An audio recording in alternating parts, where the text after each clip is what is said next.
that was my next note, is to talk about how mental health is on a spectrum. And there actually was, now that I think about it, I was asked if I had any images. I did not, but there was one that I showed in my recent in-person workshop that actually is a very good image where it shows how mental health is on a spectrum. So the first is optimal mental health, people being able to deal with life's challenges, being able to thrive. So that's really like one end. You're really doing well, you're thriving, you're doing great, handling whatever comes your way.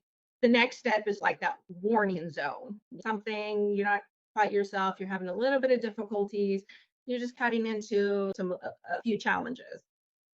Third stage is something like you're really having some difficulties. People are seeing you're not the same at work, you're not the same at home. You're really just quite different than what you normally are because you have so much going on. And then the fourth stage is really someone who's in crisis. You're really to the point where you can't manage anymore. Maybe you're just not showing up to work at all. Maybe you have such severe financial issues, you've really blown all the money. So that fourth stage is really that crisis. So when we're talking mental health, and I'll talk about the difference between mental health and mental illness in a second, but what specifically when you're talking mental health, again, is how you're dealing with the situations that come up.